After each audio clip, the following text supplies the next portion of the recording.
browse through existing Node applications and libraries, you're likely to encounter a number of conventions that many projects use for one reason or another.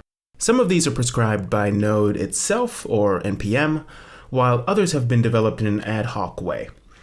Others still are only one of many competing conventions you may encounter for the same topic or issue. In this section, we're going to go over a few of the most popular conventions in use today. This is by no means an exhaustive list, nor is it a prescriptive list. I'm by no means recommending the conventions we go over here. In fact, many of them, like package.json files or npm, won't be in use at all during these lectures. Nevertheless, as you're likely to peruse many Node applications in the near future, I feel your Node.js education would be woefully incomplete if we didn't at least peruse the conventions that many developers use and have used to date. Let us start with the convention mentioned a moment ago, the package.json file. To illustrate this and the other conventions, we're going to return to the same sample application whose structure we reviewed in the previous lecture. Again, it currently consists of just a few files, an index.js and two separate library files within a lib directory. As an aside, this lib directory is a bit of a convention itself, though you may also frequently see a vendor directory or a node_modules directory, as we'll discuss in a moment. Dependency management. The package.json file, if this application had one, would live in this directory like this, just sitting in the root of the project. Inside, it contains metadata about the project, very similar to the data, such as this description, that we've already included in the index.js file. In our example, this includes the name, version, and description of the project, but many types of information may be included in the package.json file. We're not going to deep dive into this because this course isn't about NPM, but let's look briefly at one of the more important payloads many projects include in their package.json, a list of dependencies. If we add a list of dependencies to the package.json like so, and then run the npm install command, those projects are going to be installed inside of a directory called node_modules in the root of our directory. Let's say that, for example, I've gotten sick of our jokes, and so I've decided to find a third-party joke module on npm. I find the module called jokes, review its current version, and want to add it to my project. In that case, I add the name and version number to our package.json file here, and then run npm install on the command line. Now that project's code has been added inside of a subdirectory called node_modules, and I can require or import that library as I would any other Node module that I had written myself. But Node actually provides a helper for this. Since that module has now been installed in the directory called node modules, I can require it by just stating the name of the module. I don't need to write the relative or absolute path to the node modules folder. Node is automatically going to look for packages in that folder name by convention. After I run npm install, you'll notice I now have a package-lock.json file. This is the feature available on later versions of npm, which locks down the exact versions of the node modules you have installed. Since your package.json file may have specified your dependencies in such a way that they don't actually specify an exact version for each dependency, but lets the installer choose the newest from a range of possible dependency versions. Getting node modules installed into a node project is one of the primary purposes of npm, which is why it's named as such, the Node Package Manager. The package.json file is a primary artifact of npm and has a number of features and capabilities that we haven't gone into here. If a project has a package.json file, you may also notice a hidden file called .npmrc. This file is pretty simple inside and just contains a token that lets your local npm installation authenticate as a given user against the npm cloud. This enables npm to do things such as download private npm modules that the user has access to, but that an anonymous user would not have access to. As far as using these private and public dependencies, we've already gone over a few conventions in the last lecture. That you require or import modules generally at the top of a file, and that each Node.js file generally requires only the modules that it individually needs to perform its tasks, rather than some master file importing all the dependencies for a project and then passing those modules to other scripts. Testing and task running. Testing and task running are both quite popular in the Node community. Testing scripts are commonly contained in a /test directory and are often triggered or ran by a quote-unquote test runner, such as Mocha. If the project you're reviewing has a complex testing CI or deployment CD configuration and is using a CI/CD runner such as Travis CI, you may also notice a .travis.yaml file in the root directory as well, which tells Travis CI all the configuration that the project needs for the tests to pass, as well as other related settings. Similarly, if the project is using a JavaScript linter such as JSHint, you may see another hidden file, a .jshint.rc file, which configures the JavaScript linter in various ways. All of the kinds of tasks, JavaScript linting, test running, CI/CD operations, are often controlled by a general purpose task runner. The two most popular task runners are Grunt and Gulp. Accordingly, it's quite common to see Grunt files and Gulp files inside of Node.js projects. Documentation and source control. Git, and to a lesser extent GitHub, is by far the de facto source control implementation for Node. Git is the underlying protocol and application, while GitHub is a SaaS provider of cloud-based Git repositories, which facilitates easy collaboration among and between teams. As a result, you'll very commonly see a .git hidden file within Node.js applications and modules. You'll also see a .gitignore file, which, as its name implies, hides specified files and directories from source control. In addition, since GitHub has fantastic built-in support for Markdown formatting, you'll often find a readme.md file in the root of a project. This file, which should contain Markdown syntax, is automatically highlighted on the primary project page for a repository, so project descriptions and human-readable metadata about the project often goes in this file.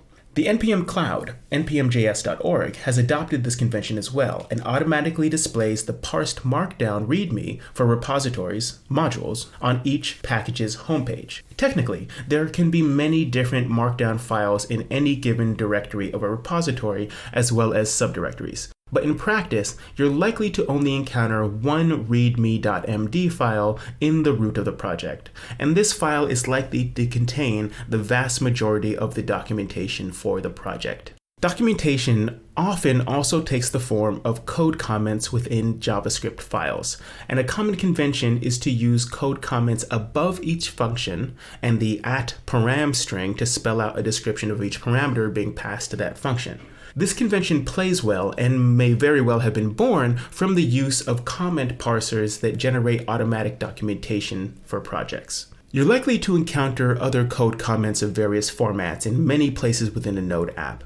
Some developers opt to use the @todo line to indicate a feature they're currently working on or need to work on. Some also opt to use the @author tag to indicate who wrote a certain line or section.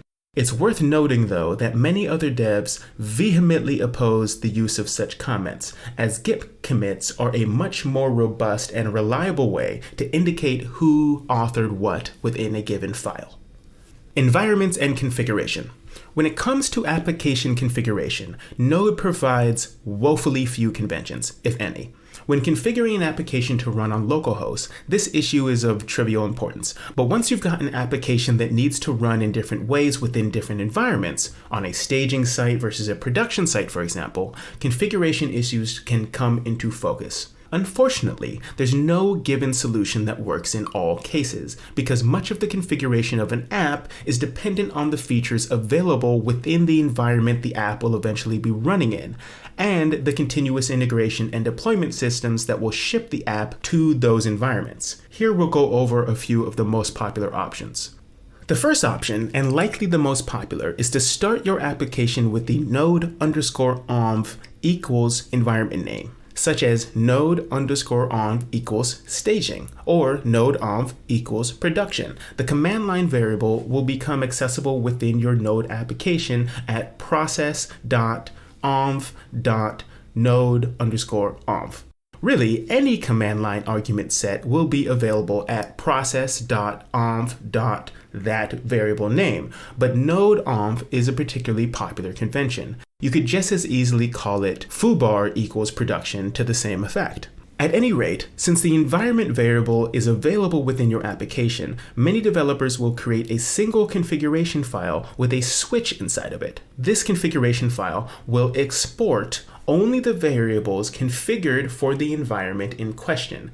Any of the other node files can require that config file, and the variables they'll see will be specific to the environment they're in. This is the convention we'll be using later on in the course, so we'll dive into how this works in detail much more later. Don't worry if you're still a bit confused right now. Another convention that we won't be using, but is still popular, is to pass every single configuration variable to the Node app when it starts. For example, rather than having a config file that states what DB password is in different environments, you would simply pass the DB password to the Node app when you issue the start command. This convention sounds unwieldy and hard to manage, but is actually a fairly elegant solution and has a number of benefits. First, for a large project or an open source project, none of your configuration gets committed to source control. Second, you write your code in a much more functional way, and this makes it much easier to write tests. Third, when your configuration needs to change, you just stop the app and restart it with the other variables. No code changes needed. Another convention is to use a .env file. This is a file whose name is predictably .env and sits in your repo, but gets ignored by source control using a gitignore file. The idea is you put all your configuration inside of the .env file, whose format is similar to YAML, and then your application reads that file. Ideally, your testing and build systems would insert .env files into the codebase before they test and deploy it, and developers would have their own .env files living in the repo for their localhost work. Styles and patterns. Like PHP, Ruby, and Python, Node developers tend to code with certain styles. By far, the most ubiquitous and popular style guide is published by Airbnb and is worth reviewing here. This is a general-purpose JavaScript style guide, but is very popular with Node.js devs in particular. Another influence on style comes from the linters that are popular in Node.js projects, namely JSHint and JSLint.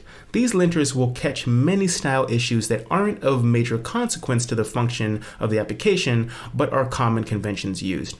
Rather than going over all the styles and patterns here now, just pay attention to the way applications in this course are written later on. I'll try to adhere to popular patterns whenever possible. Error handling. As you'll see in the coming lectures, our functions and libraries will take a common approach to error handling. This approach has three components. 1. Errorback. This is another convention popularized by Express.